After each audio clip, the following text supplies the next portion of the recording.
Hello everyone, my name is Navneet Kaur.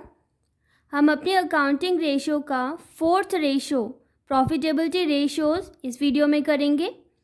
Profitability ratios को income ratios भी कहा जाता है, जो बताता है कंपनी की प्रॉफिटेबिलिटी, कंपनी कितना प्रॉफिट कमा पा रही है अपने पूरे फाइनेंशियल ईयर में। पहले आती है ग्रॉस प्रॉफिट रेशो, जिसका फॉर्मूला है gross profit upon revenue from operations. ये आपको बताया गया था कि रेवेन्यू फ्रॉम ऑपरेशंस को ही सेल्स कहा जाता है, और जब भी सेल्स लिखा हो या परचेज लिखा हो तो हमेशा उसको नेट लेना है। परचेज है तो परचेज रिटर्न माइनस किया जाएगा, और अगर सेल्स है तो सेल्स रिटर्न माइनस किया जाएगा।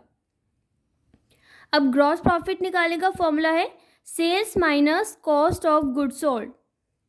और कॉस्ट ऑफ गुड्स सोल्ड कैसे निकाला जाता है ये हम प्रीवियस वीडियोस में कई बार कर चुके हैं, जिसका फॉर्मूला है opening inventory plus purchases plus wages plus carriage inward minus closing inventory. और इन्वेंट्री निकालते हुए स्पेयर पार्ट्स और लूज टूल्स को हमेशा एक्सक्लूड किया जाएगा, कभी भी उसको इंक्लूड नहीं करना।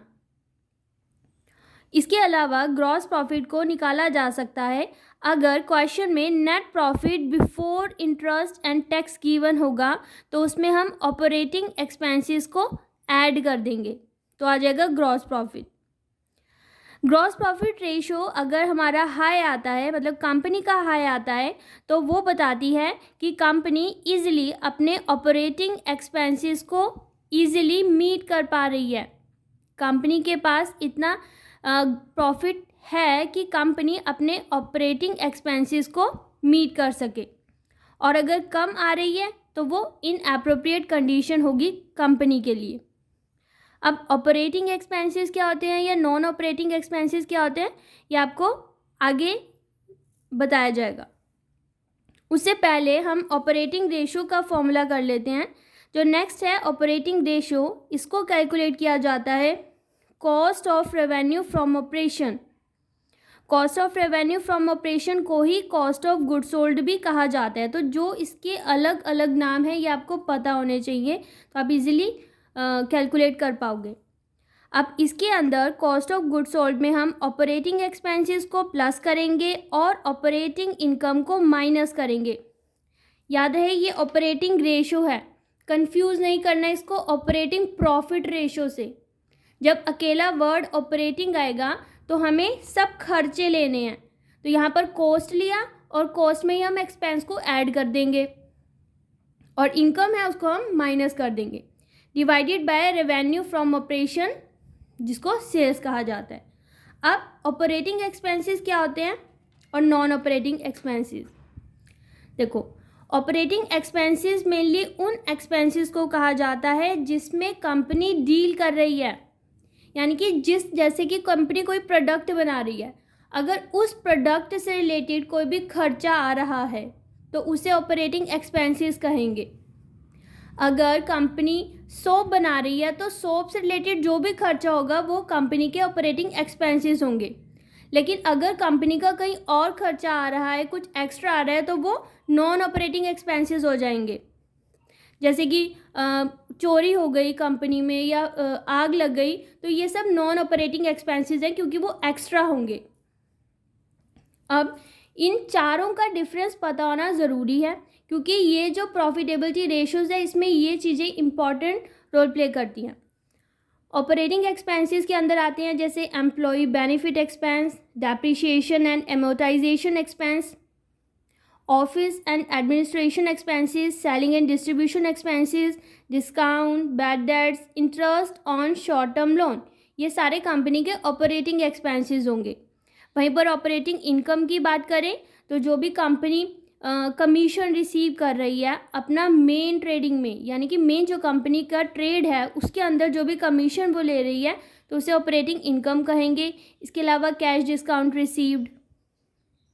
और नॉन ऑपरेटिंग एक्सपेंसेस में जैसे कि बताया था कि loss on the sale of fixed asset, fixed asset को सेल किया और उसमें कंपनी को लॉस हो गया, तो ये कंपनी का मेन ट्रेड नहीं है, ये कंपनी एक्स्ट्रा कर रही है, तो ये इसके नॉन ऑपरेटिंग एक्सपेंस होगा।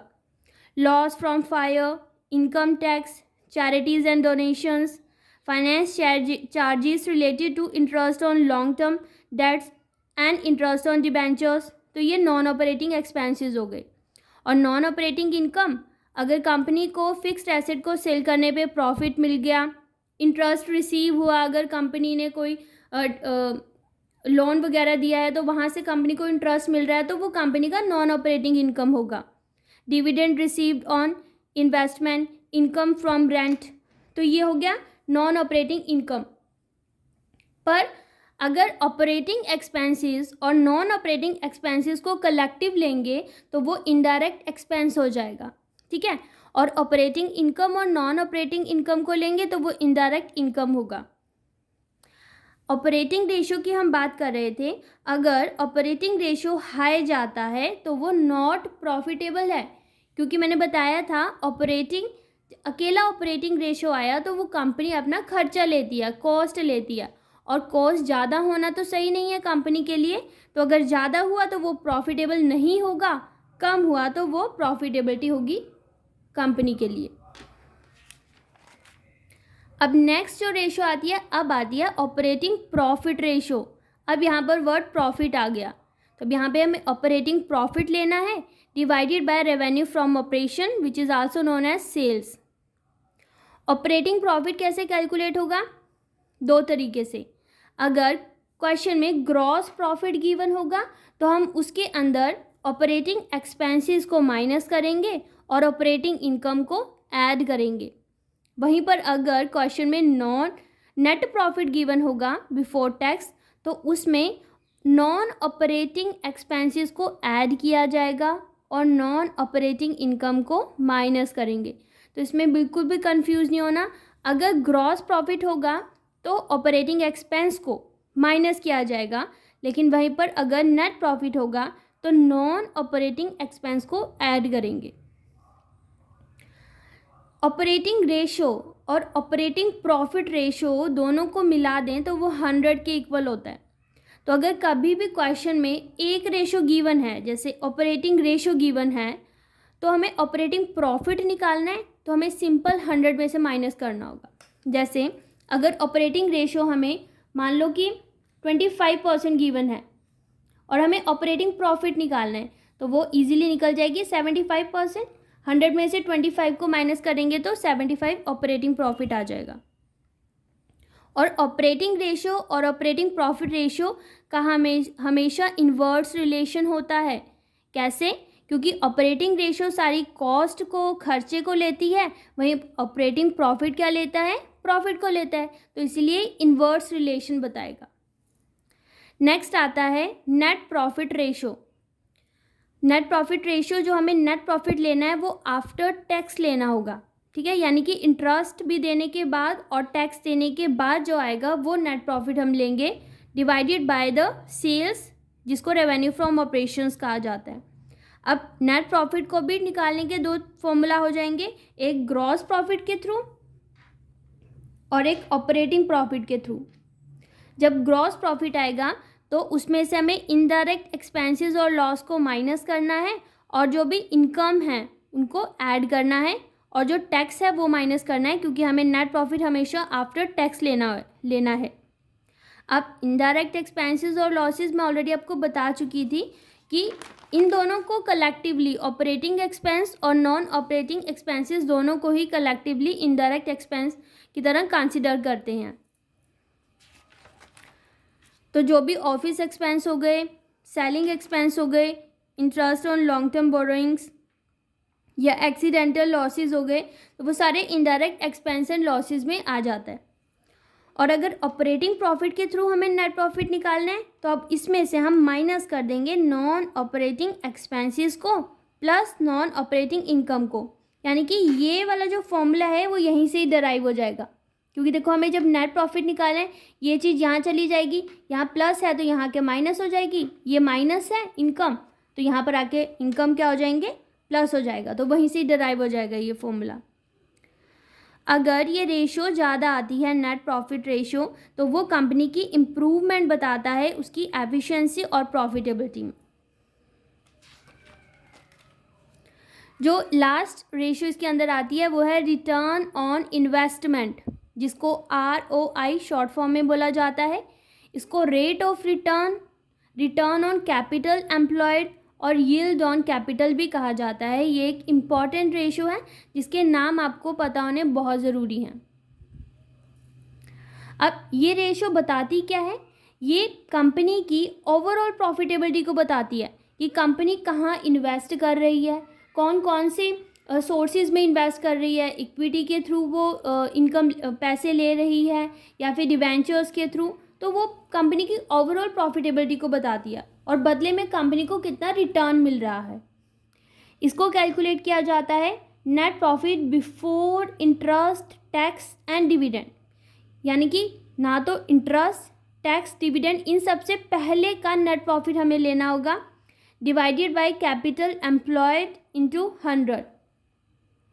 Net profit before interest, tax and dividend, अगर ग्रॉस प्रॉफिट गिवन हो तो हम उसमें से इनडायरेक्ट एक्सपेंसेस को माइनस करेंगे और अदर इनकम को प्लस करेंगे।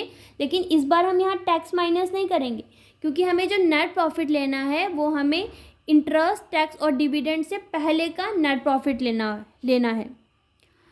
कैपिटल एम्प्लॉयड कैसे निकलता है? शेयर होल्डर्स फंड्स, जिसके अंदर इक्विटी एंड लायबिलिटीज़ आ जाएगी कंपनी की, प्लस नॉन करंट लायबिलिटीज़ जिसको लॉन्ग टर्म बोरिंग्स और लॉन्ग टर्म प्रोविजंस कहते हैं। बस इसमें जो चीज़ कंसिडर नहीं की जाएगी वो है करंट लायबिलिटीज़, यानी कि हमें शेयर होल्डर्स फंड्स और नॉन करंट लायबिलिटीज़ को लेना है तो वो कैपिटल एम्प्लॉयड आ जाएगा। और इसका दूसरा तरीका है जब हम टोटल एसेट्स, और टोटल एसेट्स कैसे निकलते हैं? Non current asset plus current asset दोनों को ऐड करेंगे तो हमारे पास क्या आ जाएगा? Total asset. अब टोटल एसेट में से जब हम करंट लायबिलिटीज़ को माइनस कर देंगे तो हमारे पास आ जाएगा कैपिटल एम्प्लॉयड। अगर हम इसको ऐसे खोल दें तो देखो, non current assets plus current asset minus current liabilities, ये वाला फॉर्मूला किस चीज़ का है? वर्किंग कैपिटल का। और नॉन करंट एसेट्स के अंदर सारे एसेट्स आ जाएंगे, टेंजिबल हो गया, intangible, non current investment, long term loans and advances. तो इसका दूसरा फॉर्मूला ऐसे भी बन सकता है कि नॉन करंट एसेट में जब हम वर्किंग कैपिटल को ऐड कर देंगे तो अभी कैपिटल एम्प्लॉयड आ जाएगा। तो वो क्वेश्चन में किसी भी टाइप से गिवन होगा तो हम इजीली कैलकुलेट कर पाएंगे। और जब भी हम net profit before interest and tax हमें निकालना है, ये हमें चाहिए, ये वाली चीज़ चाहिए, तो कैसे होगा? अगर क्वेश्चन में ये चीज़ गिवन है ना, तो हमें कैसे उसको वहाँ तक पहुँचने के लिए हम उसमें क्या करेंगे? टैक्स है उसको ऐड कर देंगे, क्योंकि यहाँ माइनस है, इंटरेस्ट माइनस कर रखा है वो भी ऐड कर देंगे तो हम यहाँ पर पहुँच जाएंगे। क्योंकि कैसे हम निकालते थे? नेट प्रॉफिट में से जो डिबेंचर्स वगैरह हमने इशू करे हैं वो माइनस करा है इंटरेस्ट, फिर हमारे पास net profit after interest before tax आ गया, फिर हम उसमें से टैक्स माइनस करते थे तो वो net gain to the shareholder आ जाता था। तो इस चीज़ को अगर क्वेश्चन में ये चीज़ गिवन है और हमें वापस यहाँ पर पहुँचना है तो जो जो चीज़ें हमने माइनस करी थी वो हम क्या कर देंगे? प्लस कर देंगे। तो this is all about the profitability ratios. Thank you.